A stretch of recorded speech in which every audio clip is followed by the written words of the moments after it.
Subscribe करें erase star channel को और बेल आइकन को दबाएं सबसे पहले लेटेस्ट वीडियो देखने के लिए।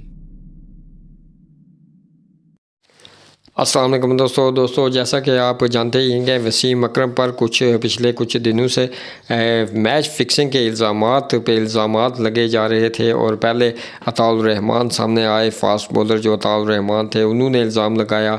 उसके बाद फिर काफ़ी क्रिकेटर्स ने इस तरह के इल्ज़ामात की बौछार कर दी। कहाँ तक वो इल्ज़ामात दुरुस्त हैं, कहाँ तक ये सच्चाई है वो अल्लाह बेहतर जाने, लेकिन काफ़ी अरसे के बाद हम देख रहे थे वसीम अकरम इसके हवाले से कोई भी अपना बयान जारी नहीं कर रहे थे। आज उन्होंने अपना बयान जारी किया है और हम लेकर आए हैं वो न्यूज़ आप तक पहुंचाने के लिए।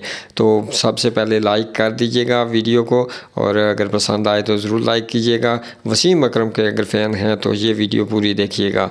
तो वसीम अकरम ने भी अब अपना बयान जारी कर दिया है और उन्होंने कहा बस इतना ही है कि मैंने 17 साल पहले ही खैरबाद कह दिया था क्रिकेट को और रिटायरमेंट ले ली थी, तो अब 17 साल के बाद लोग फिर भी मेरे पीछे पड़ गए हैं। लेकिन वो उन्होंने ये भी कहा कि लोग अपना काम निकलवाने के लिए मेरा नाम इस्तेमाल कर रहे हैं, अपने मफाद के लिए मेरा नाम इस्तेमाल कर रहे हैं, लेकिन मैं ऐसे लोगों पर ध्यान नहीं देता और ना ही ऐसी खबरों पर अपना ध्यान दूंगा और ना ही अपना टाइम वेस्ट करूंगा। टाइम वेस्ट करने के बारे में उन्होंने कहा कि मैं यानी कि उन्होंने इतना ही कहा कि मैं इस ऐसी खबरों पर ध्यान नहीं देता। तो कहाँ तक ये सच्चाई दुरुस्त है? आकब जावेद ने भी इल्ज़ामात लगाए, उससे पहले अताउर रहमान ने जिस तरह की बात की कि मेरा पूरा क्रिकेट कैरियर ही तबाह हुआ वसीम अकरम की वजह से, तो ये भी ख़बरें गर्दिश करती रही कुछ दिनों पहले। ये कहाँ तक सच्चाई है? आप अपनी राय ज़रूर दीजिएगा कमेंट बॉक्स में।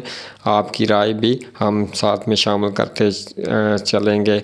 और यहाँ पर वसीम अकरम ने तो ये कह दिया है कि मैं ऐसे ख़बरों पर ध्यान नहीं दूंगा, लेकिन ख़बरें दोस्तों काफ़ी गर्मा गर्म और काफ़ी दिलचस्प होती जा रही हैं कि इतने दिनों के बाद 20 साल के बाद अब आकब जावेद का भी ये कहना कि उस वक़्त 99 का जो वर्ल्ड कप था वो भी वसीम अकरम की वजह से काफ़ी मशकूक, वहाँ पर भी 3-4 जो मैचेस थे उनके हवाले देकर काफ़ी जो लोग थे, लोगों ने क्रिकेटर्स ने काफ़ी इस हवाले से बातें की हैं।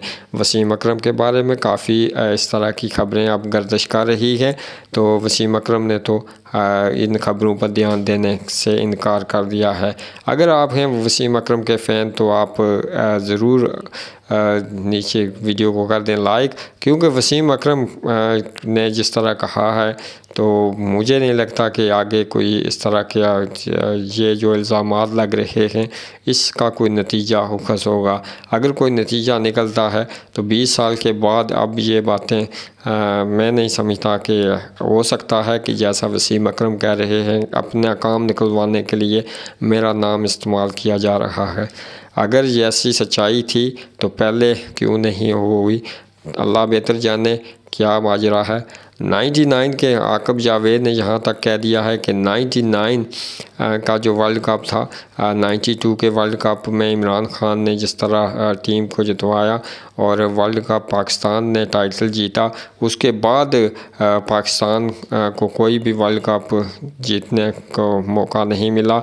और आकब जावेद ने यही कहा कि वसीम अकरम ने बिल्कुल एक ऐसा मिशन सेट कर लिया कि वर्ल्ड कप पाकिस्तान जीत ही ना पाए।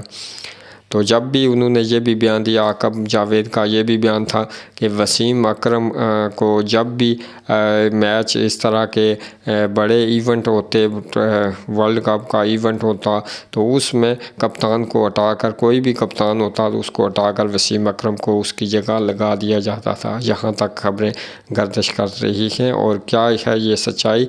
आप अपनी राय दे सकते हैं नीचे कमेंट बॉक्स में। आप अगर हैं वसीम अकरम के फ़ैन हालांकि वसीम अकरम ने भी काफ़ी मैचेस जितवाए हैं और काफ़ी उनकी भी फतवात शामिल हैं पाकिस्तान में। स्विंग के सुल्तान का खिताब है उनके पास। एक तरफ देखा जाए तो उनका नाम इस्तेमाल करना ये भी हो सकता है न्यूज़ में आने के लिए, अपना मफाद निकालने के लिए, ये भी हो सकता है, या अब वो उनमें कोई जोश आया, कुछ खबरें निकल कर आई हैं। कहाँ तक है ये सच्चाई, इसके बारे में अब कुछ कहा नहीं जा सकता। हालांकि 99 के वर्ल्ड कप में जब बांग्लादेश का मैच हुआ था तब ऐसी खबरें तब भी गर्दिश करती हुई नज़र आई थी कुछ, क्योंकि उस वक़्त नंबर 1 की टीम थी पाकिस्तान की। हालांकि 92 वर्ल्ड कप की टीम और 99 की वर्ल्ड कप की टीम की अगर पाकिस्तान की बात की जाए तो 99 की काफ़ी मजबूत टीम थी। उसमें वसीम अकरम कप्तान थे और जिस तरह मैच जीत रहे थे और कोई भी कह नहीं सकता था कि बांग्लादेश से मैच हार जाएंगे। फेवरेट थी सबकी पाकिस्तान, और जिस तरह वो हारे पूरी दुनिया हैरान रह गई। तो उस पर भी बातें हुई थी, काफ़ी शायकीन क्रिकेट ने ये बातें की थी कि यहाँ बांग्लादेश पर भी इस तरह हो सकता है मैच फिक्सिंग किया गया हो। तो वहाँ कुछ कहा नहीं जा सकता। क्रिकेट है, हार जीत का हिस्सा, खेल का हिस्सा है, लेकिन मैच फिक्सिंग भी ये भी खेल का हिस्सा बनती जा रही है। और जिस तरह पिछले काफ़ी मोहम्मद आमिर, मोहम्मद आसिफ, और जिस तरह ये प्लेयर अपना कैरियर इनका तबाह हुआ। हालांकि मोहम्मद आमिर वापस आ चुके हैं। मोहम्मद आसिफ की भी खबर निकल कर आई थी कि उनको भी वापस नहीं लगाया गया। अच्छे बॉलर थे, लेकिन ये मैच फिक्सिंग की वजह से वो क्रिकेट में दोबारा नहीं आ सके। तो अब वसीम अकरम के हवाले से भी खबरें इस तरह की गर्दिश करती हुई, कहाँ तक है ये सच्चाई। वीडियो थोड़ी सी लंबी हो गई है, माज़रत चाहता हूँ। आप अपनी राय दे दीजिएगा नीचे कमेंट बॉक्स में कि वसीम अकरम की ये जो मैच फिक्सिंग के हवाले से खबरें हैं कहाँ तक हैं सच। और आप को अगर वीडियो पसंद आई तो दोस्तों लाइक कर दीजिएगा। हमें अपनी दुआओं में ज़रूर याद रखेगा। अल्लाह पाक आप सबको खुश और सलामत रखे, और इसी तरह से आप हमारी वीडियो देखते रहें, और इसी तरह से अल्लाह पाक आपको खुश और खुर्रम रखे। अल्लाह पाक हम सब की माफ़रत फरमाए। और रमज़ान का महीना है, तमाम मुसलमानों को रमज़ान की बहुत बहुत मुबारक। आप चाहूँगा आपसे इजाज़त। अल्लाह हाफ़िज़।